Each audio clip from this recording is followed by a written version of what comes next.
మా అందరి బాధ ఏంటంటే తెలంగాణ పరువు కూడా పోతుంది. ఎప్పుడు ఒక మాట చెప్తుంటాం, రేవంత్ రెడ్డికి ఏమి తెలియదు, ఈయనకు తెలియదు అన్న విషయం కూడా ఈయనకు తెలియదు అని. పివి నరసింహారావు గురించి అంత లైట్ కామెంట్ చేయడం చాలా దుర్మార్గం అండి. ఎందుకంటే పివి నరసింహారావుకి అన్ని రంగాల మీద ఎట్లయితే అవగాహన ఉందో ఆయనకి ఐటీ మీద కూడా చాలా మంచి అవగాహన ఉంది. ఆయన 17 భాషల్లో మాట్లాడగలడు.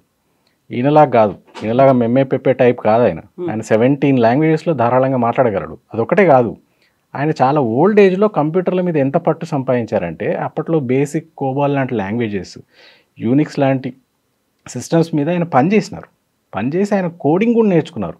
అట్లాంటి గొప్ప మనిషిని పట్టుకొని ఆయనకు ఐటీ తెలియదు అంటే ఈయనకు తెలియదు కాబట్టి ఎవరికి తెలియదు అని అనుకుంటున్నాడు. అది ప్రాబ్లం. ఐటీ లాంగ్వేజ్ తెలియకపోవచ్చు, కంప్యూటర్ల గురించి తెలియకపోవచ్చు. కాకపోతే బీఆర్ఎస్ సోషల్ మీడియాలో విపరీతంగా టార్గెట్ చేసేది ఆయన ఇంగ్లీష్ లాంగ్వేజ్కి సంబంధించి. ప్రాపర్గా కమ్యూనికేట్ చేయలేడు, ఎలా పెట్టుబడులు వస్తాయి అనేది. నిజంగా ఇంగ్లీష్కి సంబంధించి అత్యంత ప్రాధాన్యత ఇస్తారా దావోస్లో, లేకుంటే ఇంకే దేశంలో అయినా పెట్టుబడులకు సంబంధించి? నిజానికి అది ఇంగ్లీష్ సమస్య కాదండి. చాలామంది ఏమనుకుంటున్నారంటే ఏదో ట్రోలింగ్, ఆయనకి ఇంగ్లీష్ రాదని జరుగుతుంది అనుకుంటారు. అది ఇంగ్లీష్ సమస్య కాదు. అదే ఆయనకున్న అంటే ఆయన అజ్ఞానము ప్రతి వేదిక మీద బయటపడుతున్నది. ఇంగ్లీష్ రాకపోవడం అనేది జస్ట్ వన్ స్మాల్ ఇష్యూ, కానీ ఆయనకు అసలు విషయ పరిజ్ఞానం లేదు. అది లార్జర్ ఇష్యూ. అందరికీ వాళ్ళ కన్సర్న్ ఏంటంటే, నేను ఇంతకుముందే చెప్పినట్టుగా ఆయనకు చరిత్ర తెలియదు, నాయకుల గురించి ఏమీ తెలియదు, చాలా సూపర్ఫిషియల్ నాలెడ్జ్ ఉంది ఆయనకి. కాకపోతే ఏంటంటే అట్లా ఉన్నప్పుడు మీరు కొంచెం సైలెంట్గానన్నా ఉండాలి. మీరు వేదికలెక్కి వాళ్ళ మీద వీళ్ళ మీద అడ్డం పొడుగు కామెంట్లు చేస్తే ఏమైందంటే మీకు ఏమీ తెలియదు అన్న విషయం అందరికీ అర్థమవుతుంది. అది ఆయన చేస్తున్న మిస్టేక్. ఇంతకుముందు ఇంగ్లీష్ గురించి ఒక మాట అన్నారు. నిజంగానే ఇంగ్లీష్ అవసరం లేదండి. సమస్య రేవంత్ రెడ్డికి ఇంగ్లీష్ రాకపోవడం గురించి కాదు, సమస్య రేవంత్ రెడ్డికి విషయ పరిజ్ఞానం లేకపోవడం గురించి. ఇప్పుడు మీరు చైనా నుంచో, జపాన్ నుంచో, తైవాన్ నుంచో ఇండస్ట్రియలిస్టులు వస్తుంటారు. అప్పుడప్పుడు వచ్చినప్పుడు వాళ్ళతో పాటు ఒక ట్రాన్స్లేటర్ని తెచ్చుకుంటారు. వాళ్ళకి ఇంగ్లీష్ రాదు, వాళ్ళ భాషలోనే మాట్లాడతారు. పక్కన ఉన్న ట్రాన్స్లేటర్ అదేంటో కమ్యూనికేట్ చేస్తారు. ఒక్క సెంటెన్స్ ఆయన మాట్లాడితే వెంటనే పక్కన ట్రాన్స్లేటర్ దాన్ని ట్రాన్స్లేట్ చేసి చెప్తారు మనకి. నిజంగా ఆయనకి ఇంగ్లీష్ రాకపోతే అట్లాంటి ట్రాన్స్లేటర్తో పని నడిపించవచ్చు. కానీ సమస్య ఏంటంటే నాకు ఇంగ్లీష్ రాకపోవడం సమస్య కాదు, ఈయనకు విషయ పరిజ్ఞానం లేదు. విషయ పరిజ్ఞానం లేక ఇష్టం వచ్చినట్టుగా అంతర్జాతీయ వేదికల మీద మాట్లాడడం వల్ల ఆయన పరువు ఎలాగో పోతుంది, మా అందరి బాధ ఏంటంటే తెలంగాణ పరువు కూడా పోతుంది అని. ఎందుకంటే వాళ్ళు గమనిస్తారు కదా, తెలంగాణ నాయకుడు, తెలంగాణ ముఖ్యమంత్రి ఎట్లా మాట్లాడుతున్నాడు, ఏం మాట్లాడుతున్నాడు అనేది అందరూ చూస్తారు కదా. ఆయనతో వెళ్ళినటువంటి బృందం ఉంది, తెలంగాణ రైజింగ్ బృందం, విజన్ 2050 అనే టార్గెట్స్గా వెళ్ళింది. మంత్రులు ఉన్నారు, అందులో అధికారులు ఉన్నారు, సీనియర్ ఐఏఎస్లు ఉన్నారు. వాళ్ళందరూ కూడా కరెక్ట్ చేయలేకపోతున్నారా, లేకుంటే సరైన ఫీడ్బ్యాక్ వాళ్ళు కూడా ఇవ్వలేదంటారు? అంటే రేవంత్ రెడ్డి వ్యవహార శైలి తెలిసిన వాళ్ళు చెప్పేది ఏంటంటే ఈయన ఎవరి మాట వినడు అని, ఈయన సీతయ్య టైప్ అని చెప్తారు.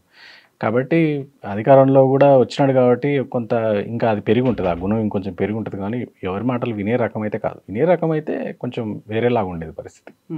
సో ఈసారి దావోస్లో వన్ నేషన్ వన్ పెవిలియన్తో పాటుగా 3 రాష్ట్రాల సీఎంలు పాల్గొన్నారు. సో ప్రతి రాష్ట్రానికి అత్యంత భారీ పెట్టుబడులు తీసుకురావాలనేది ఒక టార్గెట్ ఉంది. 10 ఏళ్లలో ఎప్పుడూ చూడనంత ఒక భారీ నెంబర్ అనేది, పెట్టుబడులు అనేది ఈసారి మన దగ్గర కనిపించినప్పుడు, వాట్ అబౌట్ అదర్ స్టేట్స్, అక్కడ ఎలా ఉంది? మీరు గమనించండి, అంటే చాలా కొట్టొచ్చినట్టు ఈసారి నాకు కనిపించిన ఎగ్జాంపుల్ చంద్రబాబు నాయుడు గారు ఆంధ్రప్రదేశ్ నుంచి. ఆయన ఈజ్ ఎ దావోస్ వెటరన్. అంటే ఏ రాష్ట్రం ముఖ్యమంత్రి దావోస్కి వెళ్ళక ముందు నుంచి ఆయన వెళ్ళి అక్కడ కొంచెం హడావుడి చేస్తున్నాడు. సరే, దానివల్ల ఎంత బెనిఫిట్ వచ్చింది అదంతా మనం చర్చించవచ్చు. కానీ ఒక్క విషయం ఈసారి కొట్టొచ్చినట్టు కనిపిస్తుంది, అంటే ఆయన చాలా మెల్లోడ్ డౌన్గా కనిపించారు ఈసారి. అంటే ఎక్కువ హడావుడి చేయలేదు. నెంబర్స్ కూడా అసలు ఆల్మోస్ట్ పెద్దగా ఏ కంపెనీ కూడా పెట్టుబడి పెట్టినట్టుగా అనౌన్స్మెంట్స్ చేయలేదు. అంటే నా వరకు నాకు అనిపించింది ఏంటంటే ఆయన కొంచెం కావాలనే కొంత ఎక్స్పెక్టేషన్స్ సెట్ చేయడం కోసం. తెలంగాణ చంద్రబాబు నాయుడు గారు వచ్చారని ఏదో 1000 కోట్లు 1,00,000 కోట్లు అనే నెంబర్లు వస్తాయి కాబట్టి రాష్ట్ర ప్రజల నుంచి బయట నుంచి వచ్చే ఒత్తిడిని కొంచెం తగ్గించే ఉద్దేశంతోనే ఆయన నెంబర్స్ పెద్దగా అనౌన్స్ చేయలేదని నాకు అనిపించింది. అందుకే అంటున్నాను, ఇప్పుడు అట్లాంటి ఆయన చాలా సీజన్డ్ పాలిటీషియన్ కాబట్టి కొంత ముందు వెనక చూసుకొని అవన్నీ చేస్తారు. ఇప్పుడు రేవంత్ రెడ్డి లాంటి వాళ్ళు చేస్తున్న ఈ పెద్ద పెద్ద ప్రకటనతో వచ్చే ప్రమాదం ఏంటంటే కరెక్ట్ 1 ఇయర్ ఎంతోసేపు ఉండదండి, 1 ఇయర్ కళ్ళ ముందర అది జరిగిపోద్ది. 1 ఇయర్ తర్వాత డెఫినెట్గా ఎన్ని కంపెనీలు ఇందులో గ్రౌండ్ అయ్యాయి, ఎన్ని నిజంగా స్టార్ట్ అయ్యాయి అనే క్వశ్చన్ వస్తుంది. ఆ రోజైనా ఈ అర్ధసత్యాలు అబద్ధాలతో కూడిన ఈ లిస్ట్ ఏదైతుందో అది తేలిపోతుంది. ఇంకోటి 1,76,000 కోట్లు అనేది చిన్న నెంబర్ కాదు.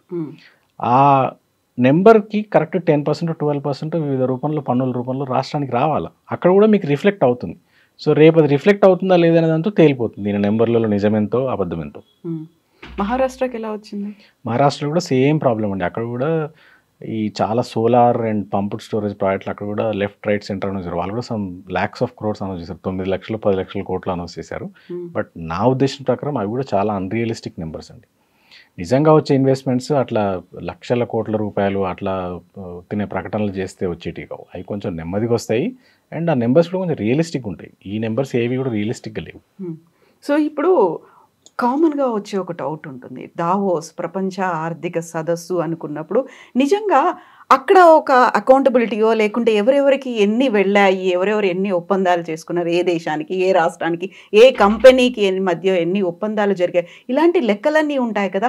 వాళ్ళు ఏమన్నా దీన్ని నెక్స్ట్ టైం మళ్ళీ అనాలిసిసో స్టాటిస్టిక్సో తీసుకొని చూస్తారా, ఈసారి ఎలా అయినాయని వాళ్ళ దగ్గర నుంచి కూడా అఫీషియల్గా వస్తాయి లెక్కలు? అంటే వెఫ్ వాళ్ళు ఈ ఎంఓఈస్ అన్ని ఏంటంటే వెఫ్ ప్రాంగణంలో జరగవండి. తేడా ఏంటంటే సింపుల్, చాలా మందికి ఇందులో ఒక మైన్యూట్ డిఫరెన్స్ అర్థం కావాలి. ఏంటంటే పేరుకి ఇవన్నీ దావోస్లో జరిగిన వరల్డ్ ఎకనామిక్ ఫోరం ఏదైతే మీటింగ్ జరుగుతుందో ఆ ప్రాంగణంలో జరగవు. ఆ ప్రాంగణానికి వెలుపల వీళ్ళు పెవిలియన్స్ పెట్టుకొని అక్కడ మీటింగ్స్ చేసి అనౌన్స్ చేస్తారు. సో దీనికి వెఫ్కి ఏం సంబంధం ఉండదు. సో వాళ్ళు చెక్ చేయడం కానీ క్రాస్ చెక్ చేయడం కానీ జరగదు. అందువల్లనే వీళ్ళు ఇష్టారాజ్యంగా ఏ నెంబర్ పడితే ఆ నెంబర్ అనౌన్స్ చేసుకునే ఒక వెసులుబాటు పెట్టుకున్నారు. కానీ అదే చెప్తున్నా, గతంలో వచ్చిన ప్రకటనలకి దీనికి తేడా ఏంటని చాలామంది అడుగుతున్నప్పుడు నేను చెప్తున్నది ఒకటే. గతంలో ఈ సంవత్సరం కొన్ని ఇన్వెస్ట్మెంట్స్ వచ్చాయి అంటే దానికి కమెన్షరేట్గా మీకు నెక్స్ట్ ఇయర్ యాన్యువల్ రిపోర్ట్లో అంతమంది ఎంప్లాయ్మెంట్ గ్రోత్ కనిపించేది, ఐటీ ఎక్స్పోర్ట్స్ గ్రోత్ కనిపించేవి, జిఎస్టీ దగ్గర నుంచి అన్ని ఎకనామిక్ పారామీటర్స్లో ఇంతకుముందు చెప్పినట్టుగా ఆఫీస్ స్పేస్ అబ్జార్ప్షన్లో, హౌసింగ్ సేల్స్లో ప్రతి చోట ఈ ఇన్వెస్ట్మెంట్స్ యొక్క ఇంపాక్ట్ కనపడేది. ఒక ప్రోగ్రెస్ రిపోర్ట్ లాగా ఇవ్వాలి. అది ప్రతి సంవత్సరం రిలీజ్ చేస్తే ఏమైందంటే మీకు అర్థమైంది, ఓహో ఈ ఇన్వెస్ట్మెంట్ వచ్చింది, దాని ప్రతి ఇన్వెస్ట్మెంట్ ఇంపాక్ట్ ఎకానమీ మీద పడుతుందండి, పడకుండా ఉండదు. సో నిజమైన ఇన్వెస్ట్మెంట్స్ ఈ రాష్ట్రంలోకి వస్తే రాష్ట్రంలో ఉన్న అన్ని పారామీటర్లు పాజిటివ్లో చూపిస్తాయి. నేను ఎందుకు ఇన్నిసార్లు ఈ నెంబర్స్ నమ్మశక్యంగా లేవు అనేది చెప్తున్నాను అంటే, ఇదే ఇన్వెస్ట్మెంట్స్ నిజంగా వచ్చుంటే డెఫినెట్గా ఇంతకుముందు చెప్పిన 3-4 పారామీటర్లు అన్ని పాజిటివ్ చూపిస్తే సంవత్సరం ఎండింగ్లో రిపోర్ట్ రిలీజ్ చేస్తే చూస్తారు కదా అందరూ. ఇప్పుడు తెల్ల కాగితం మీద ఉత్తినే కంపెనీ పేరు రాసి రిలీజ్ చేయడం కదా. కొన్ని ఎంత హాస్యాస్పదం అంటే అండి, కొన్ని పేర్లు ఆ లిస్టులో రాశారు, కనీసం దాని గురించి ఒక ట్వీట్ లేదు, ఒక అది ఎంత ఇన్వెస్ట్మెంట్ పెట్టారనే నెంబర్ లేదు వాళ్ళ అఫీషియల్ ట్విట్టర్ హ్యాండిల్లో కానీ వాళ్ళ సోషల్ మీడియా ఖాతాలో కానీ. ఉత్తినే ఒక తెల్ల కాగితం మీద ఒక టేబుల్ వేసేసి ఈ కంపెనీ 5,000 ఈ కంపెనీ 10,000 అంటే దట్స్ ఎ వెరీ అంటే wrong way of informing people అండి. 20 కంపెనీలతో ఎంఓయూ కుదుర్చుకోవడం మీ దగ్గర లెక్కలు ఉన్నాయా? మీ దగ్గర లైక్ వాటికి సంబంధించినటువంటి స్టాటిస్టిక్స్ ఉన్నాయా? వాళ్ళే రిలీజ్ చేశారు కదా, సీఎం కార్యాలయం రిలీజ్ చేసిన నెంబర్స్ అన్నీ ఉన్నాయి పబ్లిక్ డొమైన్లో. నేను ఇన్ఫ్యాక్ట్ కొన్ని చూపించాలని అనుకున్నాను మీకు. అంటే అన్నీ చర్చించాల్సిన అవసరం లేదు కానీ కొన్ని అయితే, ఒకటి జేసీకే గ్రూప్ డేటా సెంటర్ 4,500 కోట్లని అనౌన్స్ చేశారండి. నేను JCK group just out of curiosity వాళ్ళ ఫైనాన్షియల్ రిపోర్ట్ ఏంటి అని ఒకసారి తీసి చూశాను. పోయిన సంవత్సరం ఈ కంపెనీ దాదాపు నెట్ లాస్ ఆఫ్ 329 lakhs అండి, 329 లక్షల నెట్ లాస్లో ఉంది కంపెనీ. ఈ కంపెనీ 4,500 కోట్ల పెట్టుబడి పెడుతుందా అండి? నేనేమంటున్నా అంటే, మీరు అనౌన్స్మెంట్ చేసేటప్పుడు కంపెనీల యొక్క బ్యాక్గ్రౌండ్ కూడా కొంత చూడకపోతే ఇది పిల్లలాటలాగా అయిపోతుంది, సీరియస్నెస్ పోతుంది ఇందులోంచి. ఇప్పుడు ప్రతి సంవత్సరం ఇట్లా మీరు లక్షల కోట్లు అనౌన్స్ చేసి అందులోంచి రాకపోతే పెట్టుబడులు, రాష్ట్రానికి ఇమేజ్ కూడా దెబ్బతింటుంది.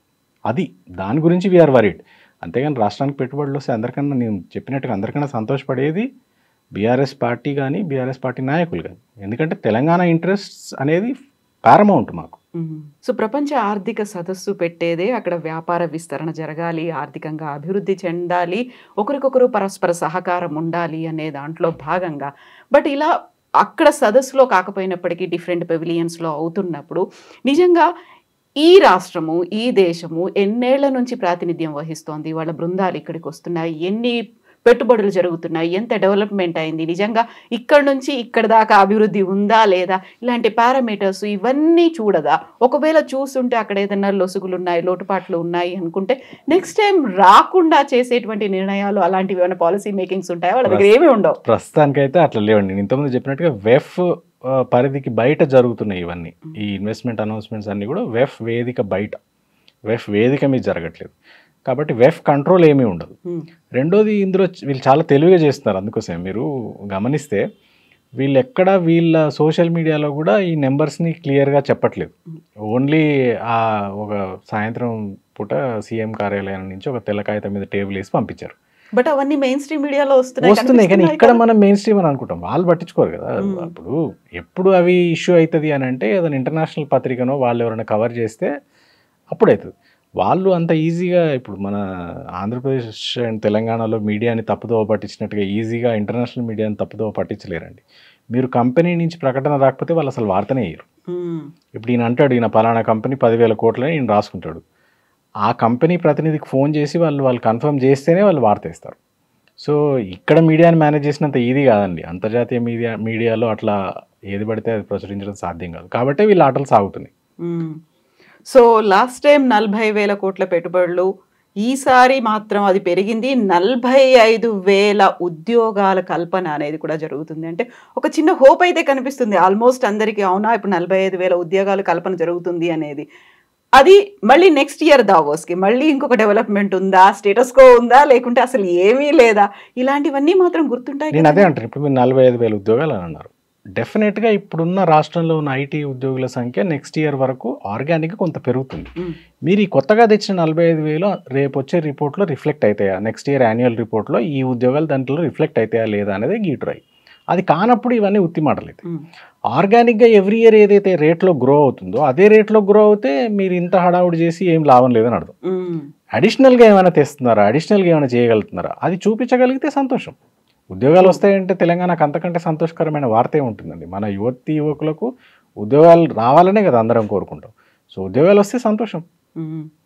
సో వెయిట్ చేద్దాం మళ్ళీ ఏం జరుగుతుంది. ఒక నిజంగానే అన్ని పెట్టుబడులు వస్తున్నాయా, అంత ఉద్యోగాల కల్పన ఉందా, నెక్స్ట్ ఇయర్ దావోస్ దాకా వెయిట్ చేయాల్సిన అవసరం లేదు కదా, ఈ మధ్య కాలంలోనే తెలుస్తుంది కదా. చాలా చాలా రిపోర్ట్లు వస్తాయి మధ్యలో. ఇప్పుడు నిన్న ఒక రిపోర్ట్ వచ్చింది, మీరు చూసారు కదా, CAG report. It is clearly saying that all our revenues are going down. నేను అదే అంటున్నాను, ఏంటంటే ఏదో ఒక పారామీటర్లో బయటపడాలండి. మీరు అన్ని పారామీటర్లు నెగిటివ్ చూపిస్తుంటే నేను 1,00,000 కోట్లు తెస్తున్నా, 1,000 కోట్లు తెస్తున్నా అని ఉత్తుత్తి ప్రకటనలు ఎన్ని చేసినా కానీ ఉపయోగం ఉండదు.